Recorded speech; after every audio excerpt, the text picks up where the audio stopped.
So, if you watched any of my videos before, you'll probably know, more than likely, I'm a little bit obsessed with old Hiluxes. So much to the point that I now own 3.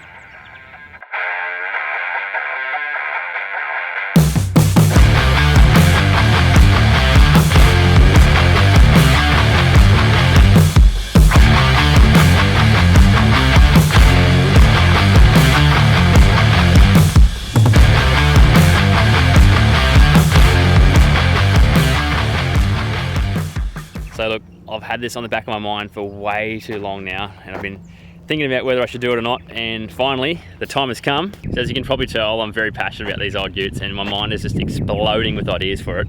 Ultimately, if I could, I'd build exactly the same ute as what I got already with the RN105.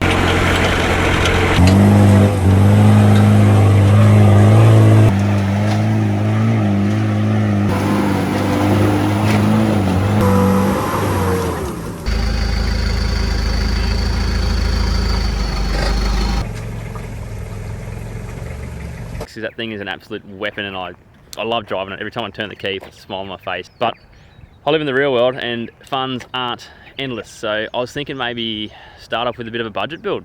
Just build it up really simple, but something a little bit different, not off the shelf parts, do it all sort of my way.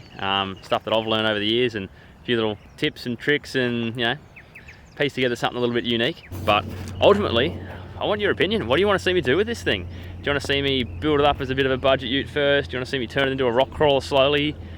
I don't know, maybe I could hit up my mate Kyle, see if he can buy a cheap forward drive and put them head to head. I was thinking of maybe even getting this thing sort of head to head up against the RN106, you know, bit of a sort of stock versus modified challenge. See how much of a difference spending way too long in the shed actually makes on a car. See if it's worth it or not, I don't know. Throw some ideas out there. I'll take you over it, and I'll show you what I bought. So it's an RN105, which is like an LM106, but it's the petrol motor in it. It's a 2.4 litre inline 4 carbureted version. So basically like an LM106, but for poor people. Hence why I bought it. Now driving this compared to the LM106, the diesel version, I noticed straight away this thing hoons. I don't know whether it's because it's just got an aluminium bull bar on it, aluminium tray and little wheels, but like it'll actually do the speed limit. You put it in 110 down the highway, put your foot down, it's still got more in it. Like, it's actually a nice little spirited ute to drive. It's got all terrain, so it's nice and quiet. The aircon works. Interior is pretty tidy. There is one issue with the interior that I have to sort out, which was my first modification as soon as I got the ute. Well, not really a modification, but I had to take the seat covers off it. The bloke who's owned it before me, he put in a set of 2014 Hilux seats, which they fit, they bolt in, but the base of the seat is huge, and you know, I'm not the tallest person in the world, but I don't fit in the car. As I'll show you.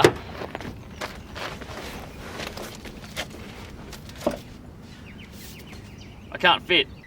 So sitting in the ute, besides these incredibly tall seats, it's all pretty neat and tidy, you know. It's got an aftermarket head unit in it, old man dash mat, some full custom cutout floor mats, steering wheel cover, you know, hectic shift knob, but realistically it's all pretty bog stock in here. Even the roof lining's still pretty good, considering, you know, sometimes they sag or they get torn or dirty, but it's all still in pretty good condition in here. One thing that is cool is it's still got the forward drive activation and the prop shaft greasing schedule on the sun visor, which is pretty unique considering its age. It doesn't have cup holders. That's one thing I have to get, which the last one I bought, it was about $100 just for this cup holder bit, so I might try and find a second-hand one. I'm yet to go put any Ks on it, so I heard they're quite thirsty. That's one thing I'll work out, is you know, they're a carbureted motor, so they don't really meet a fuel as a nice fuel injected motor. Knowing me, I'll spend more time fixing it and modifying it than actually driving it, so that probably won't be too much of an issue. I'm really keen to see where I can take a relatively stock ute. One of the first videos I was thinking is maybe put this up against my LM106, so you know, a highly modified ute, twin locked, 35s, reductions, all that sort of stuff, flexi suspension up against a bog stock farm ute and see how they compare. It'd be a bit of a laugh either way. But realistically, I want you guys to put some input into it. Let me know what you want to see me do with this thing, because my mind's exploding with ideas and I just can't narrow it down. So anyway, today, because I've only really just bought the ute, I'll give it a full service, you know, check it out, make sure it's a good thing before I put it into some hairy situations. The bloke before me who owned it, he owned it for 16 years and apparently he never put it in four-wheel drive, so that'll definitely change. It'll have wheels in the air, it'll probably be on its side. But anyway, what I'm going to do, I'm going to take this back home, park it in the carport and dig into servicing it.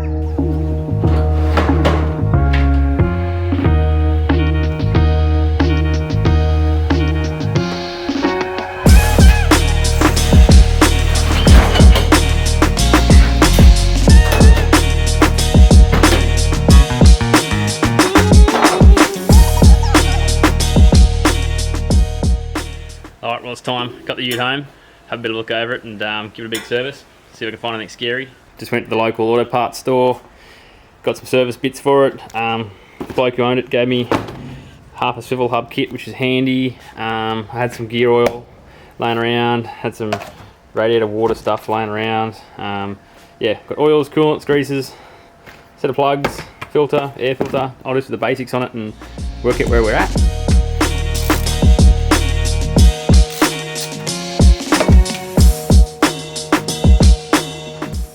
How's the bloody sump washer on it? What do you reckon? That's been used a few times.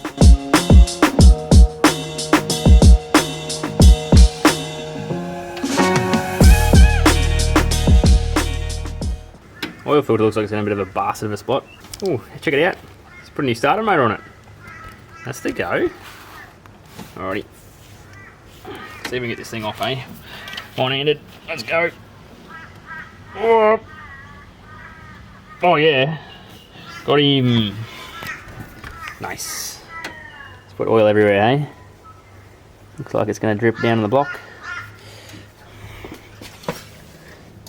And on top of the diff. That's one thing with solid axle utes, is there is a diff in the way when you're doing oil changes.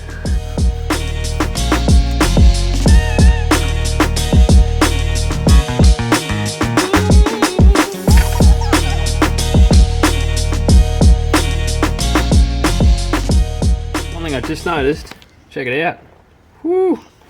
Got a set of extractors on it. Maybe that's why it's so fast.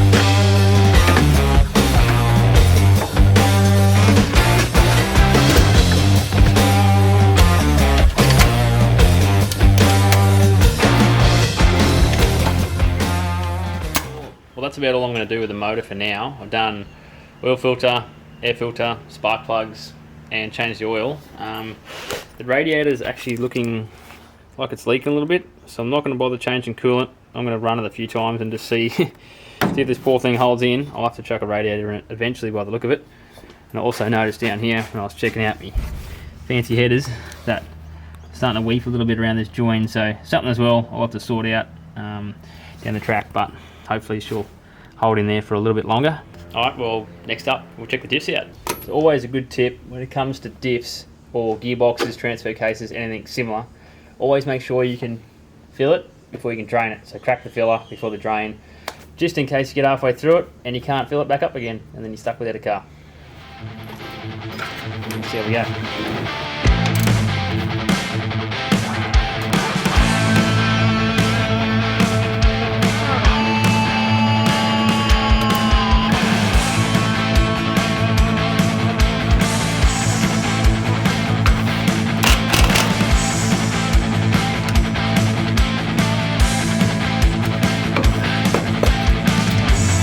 Oil's pretty damn grey. Oh well, at least it's not milky. Damn, this ute's not going to know it's off. No more reusing drain washers. Got a fresh set.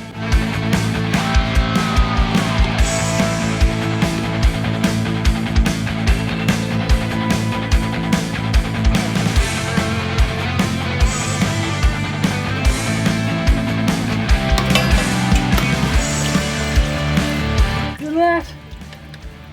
Almost not even worth changing. How good.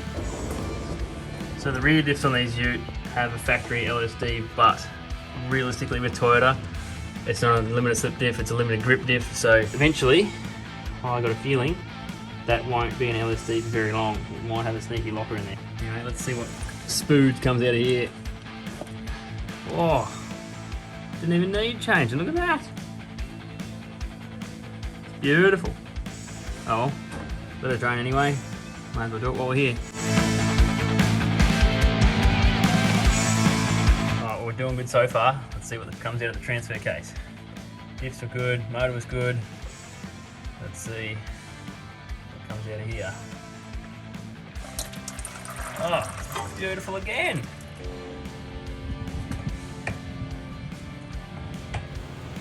Well, realistically, can't be much happier than that. All the dips are sweet, gearbox is sweet, transfer case is good. Engine oil, filter, plugs, didn't see anything scary there. So what I'm going to do next, I'm going to get all 4 wheels in the air, get around, check all the bearings, check some brakes, grease some unis, going to reload my grease gun, and yeah, grease all the little pivot points and see if I can find anything else.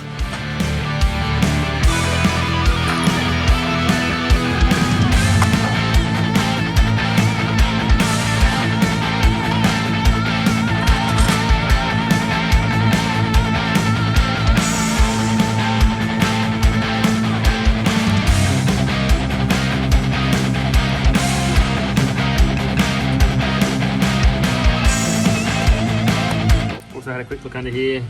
Brake fluid seems fine, clutch fluid seems fine, power steering fluid seems fine, so not going to touch them. I'll just stick to the other main bits for now. Well, there you go. So overall, I think it's a pretty good thing. I have found a few little scary things I'll have to sort out. I noticed that the pitman arm is a little bit worn, the little pin in it is actually moving, so I need to get a new one of those.